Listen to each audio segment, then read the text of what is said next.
result exhibits clumping is known as an blank test. Antigen test, antisera, agglutination, ELISA.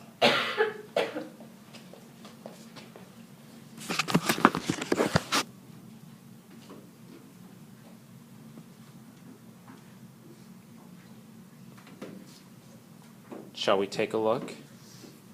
This is always the best part, or the worst part. Okay, 50-50 split.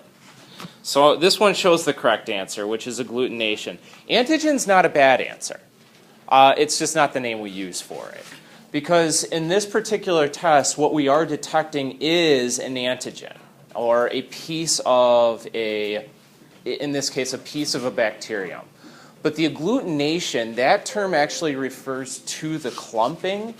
Has anybody heard of hemagglutination, where red blood cells will clump? That's kind of like a hallmark of flu. So the agglutination just means clumping. And on this particular test, what you can see, left-hand side is a positive result, right-hand side is a negative result. The clumping is because the antibodies that are used in this test will basically cross-link the bacteria together. So, for example, this kind of test is used to differentiate whether somebody might be infected with O157 E. coli or O26. And in those tests, if you have an anti-O157 antibody, and let's say you have O157 E. coli, we'll find binding of the antibody to that O section of the lipopolysaccharide, and you start to get these cells clumped together as they bind to more and more of these antibodies, leading to that clumping result. Funny enough, I have a student who does research with me that came in last week on Friday and said, I think I have mono. And I said, I think we have an agglutination for that in the lab. He tested it, and it came back positive. So spectacular. But it works. I know that these tests work, okay? Yep, so that's what you're looking for. All right. Any questions on this test? Brendan. So after before they perform these bacteria, are the bacteria dead by the antibodies, or? Say that again? Sorry. So do the antibodies kill the bacteria before they're clumped, or? No, actually, they'll stay alive. So, and we'll talk about this later on in the semester. The goal of an antibody is not necessarily to kill. It's to bind so that it's easier to phagocytize it. Exactly. It's kind of like a death marker. And this one's just, we're using the antibodies in this case as a diagnostic tool. Since the antibodies can be so specific to even single amino acid changes, it allows for us a really quick, about an hour, or actually these tests take like 10 minutes to do, really quick way to determine identity, at least down to the substrain level. All right, no, discard. Next one. Measuring GC content in bacteria classifies bacteria based on their what? Genome, phospholipids, proteins, or morphology.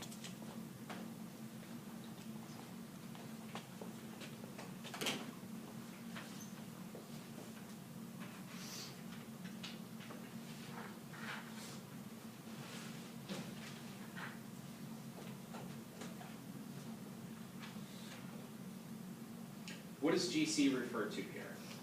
Not what's the answer, but what does the GC actually refer to? Anybody know? Where do we oftentimes see G's and C's together?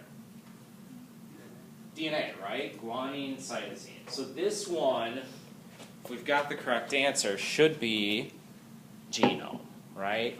So this is a quick and easy way. This particular one, I shouldn't say quick and easy, but you would basically get the sequence for a microorganism, determine the percentage of G's and C's in there, and there are differences between species. Again, this is a good tool in and of itself. It's good to determine a species, but it's not necessarily good to determine a subspecies or a strain. So it has some limited utility to it. All right, next one. The 16S rDNA encodes. I think the options are cytoplasmic protein, subunit of the ribosome, tRNA, membrane protein, peptidoglycan.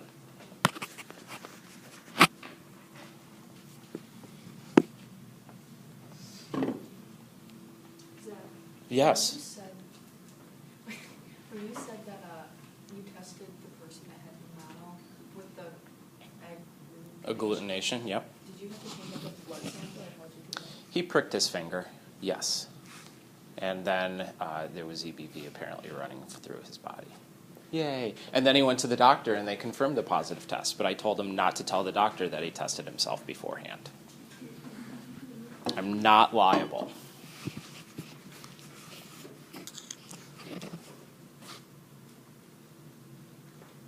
Okay, what's the R stand for? So if we're talking like rRNA, ribosomal. So the rDNA just refers to this is the DNA form that gets sequenced. And we sequence DNA quite frequently. This picture here, I'm going to zoom in on this. This is the actual ribosomal RNA itself.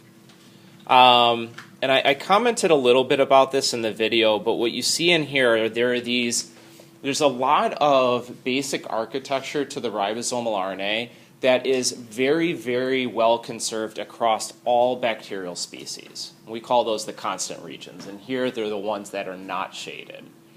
The shaded regions are known as variable regions. They will, mutations to them occur more frequently, and so because of those mutations, we actually kind of make predictions on how frequently do these mutations occur. And with that information, not only can you sequence those variable regions to determine the at least genus, if not species, of a microorganism, but you can also determine, if you're comparing two different microbes to each other, you can also determine how closely related are they, based on how similar that sequence is, and when in time did they diverge from each other. When was their last common ancestor present, again, based on how similar those sequences are to each other.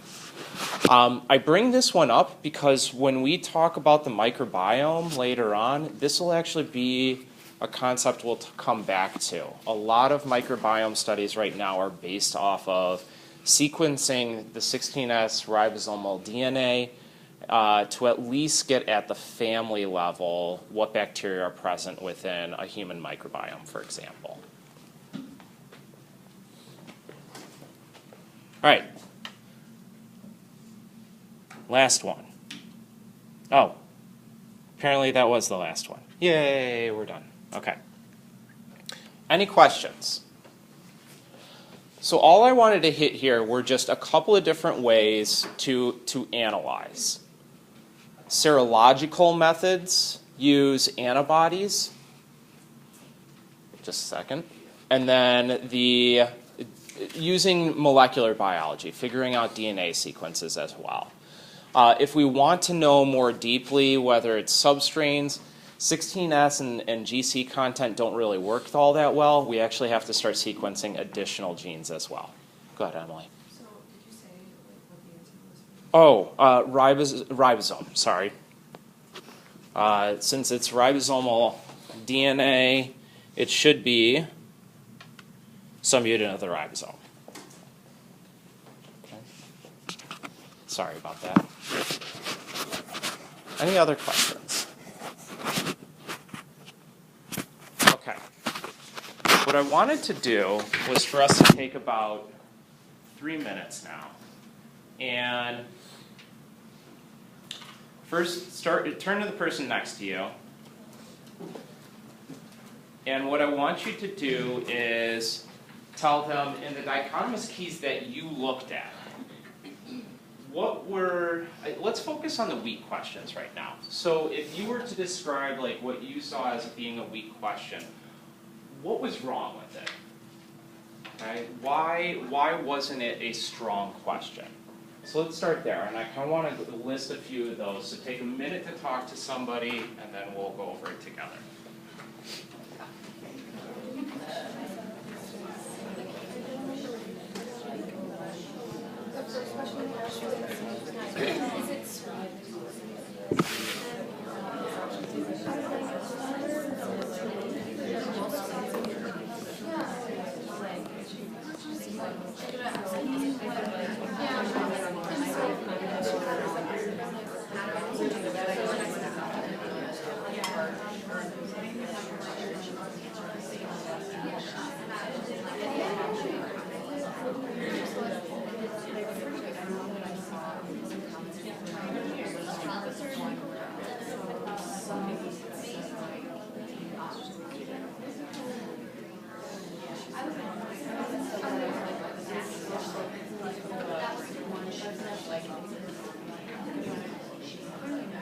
All right.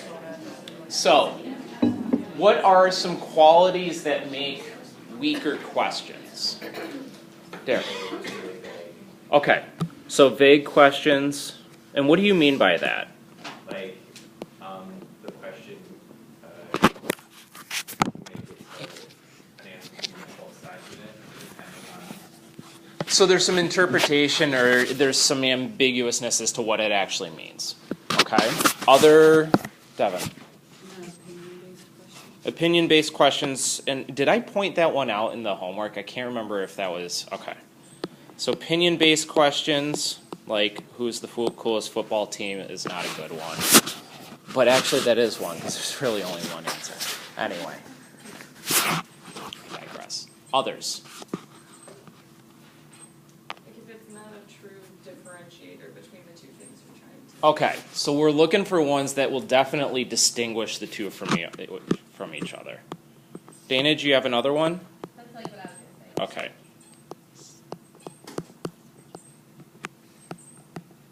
Okay.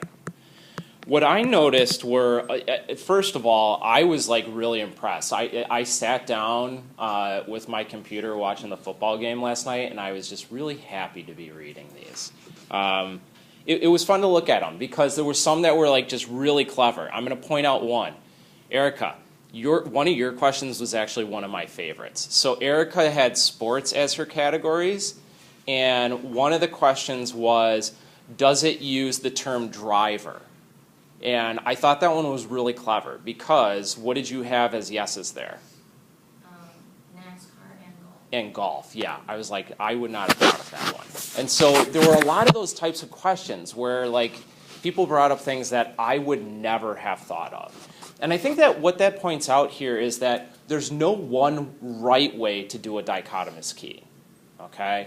There are many very good ways to do it. And ultimately, the goal is to get to the end answers, to be able to identify that unknown or that sport or food, whatever, by one of those, by using those yes and no questions.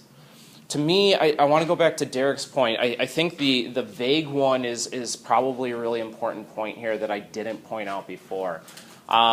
Ones that I think are left up to interpretation, or that don't have some sort of standard for a result.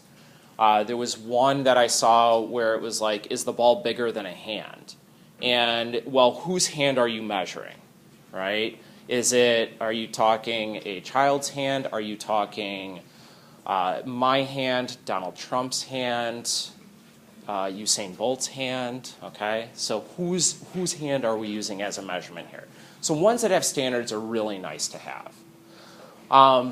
But those were kind of the major points I wanted to hit home with this, were just to kind of recap those couple of pieces.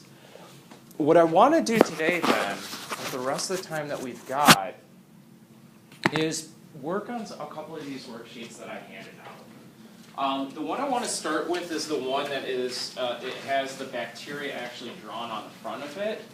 I think that this is a really nice one to begin with, because this one, what you'll find in here are a lot of the tests are actually ones that we will be doing in lab.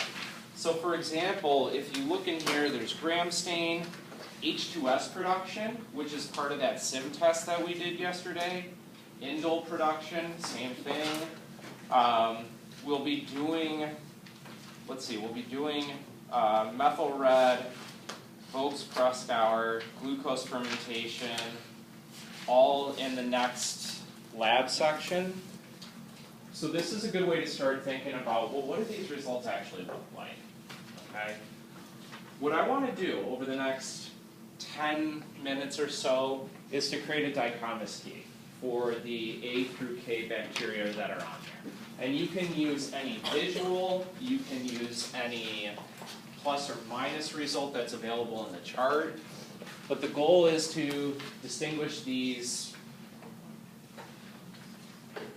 10 bacteria from each other based on their metabolic and their physical characteristics. Okay? Work alone, work with a partner, draw it out for yourself, work on those questions, make sure they're good yes or no distinguishers. All right, go ahead.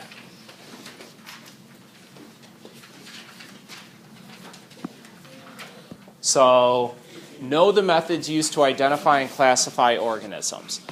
Basically, we've covered agglutination or serological testing, DNA testing, and then the third type we can just broadly say metabolic and phenotypic testing.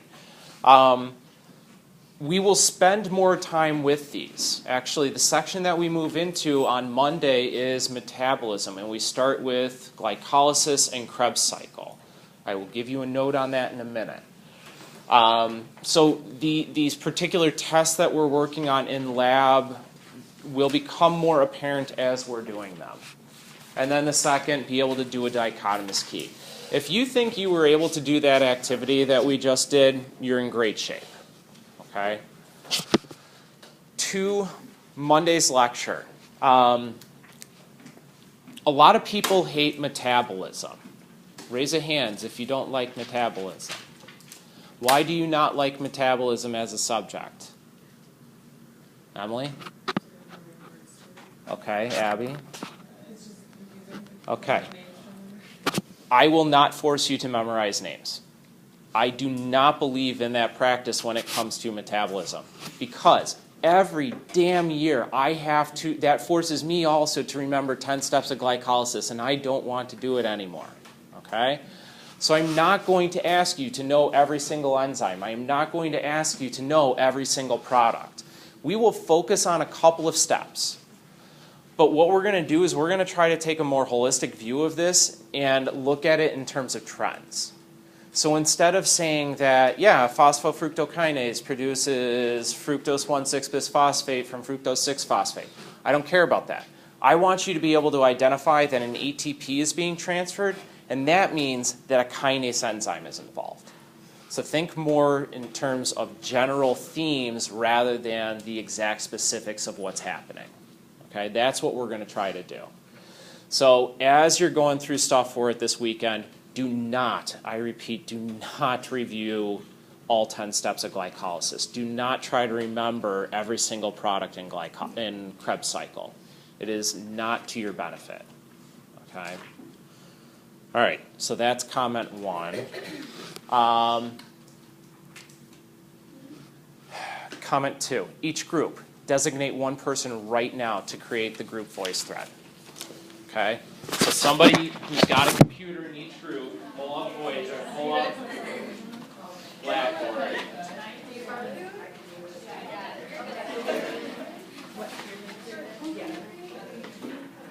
All right, get on to voice thread, that person. And we're going to create these right now so that nobody walks away here. And if you do, come to my office right away, please. But let's work through this. And did anybody have trouble getting into groups on this last one? I know that some were like perfectly fine, but I know there were a couple that did. So go to create.